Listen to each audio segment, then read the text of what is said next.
মালয়েশিয়ার calling visa আবারও বন্ধ হয়ে গেল বাংলাদেশিদের জন্য। আর এইদিকে বাংলাদেশে দালালরা শ্রমিকদের থেকে টাকা নিয়ে তারপরে তাদেরকে মেডিকেল করাচ্ছে যে কলিং ভিসা শীঘ্রই চালু হচ্ছে, ভিসা দিবে বলে।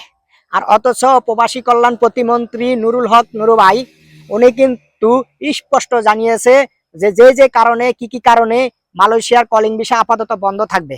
কারণ দালালদের যে দৌরাত্ম, এই দালালদের দৌরাত্ম এবং সিন্ডিকেটের কারণে কিন্তু মালয়েশিয়ার কলিং ভিসাটা আবারও বন্ধ করে দিয়েছে। কারণ সিন্ডিকেটরা এমনভাবেই সিন্ডিকেট করেছে যেখানে মালয়েশিয়া আসতে খরচ হয় মাত্র ৮০ থেকে ৯০ হাজার, বা দালাল টালাল সব মিলিয়ে দেখা যাচ্ছে ১-১.৫ লাখ টাকার ভিতরে আসতে পারতো, সেখানে গত কলিং ভিসায় ৭ লাখ টাকা পর্যন্ত খরচ হয়েছে। আর এবার কলিং এ যে সিস্টেম করেছে মালয়েশিয়া সরকার, মাত্র ৫ বছরের জন্য কলিং, অথবা ১০ বছর হতেও পারে নাও হতে পারে, তার কোনো গ্যারান্টি নাই। অথচ দেখেন এই কলিং এ আমরা যেটা শুনতে পাইতে আসি ৭ থেকে ৮ লাখ ১০ লাখ পর্যন্ত চলে যেতে পারে। এই সিন্ডিকেটের কারণেই কিন্তু মালয়েশিয়ার কলিং ভিসা আপাতত বন্ধ আছে।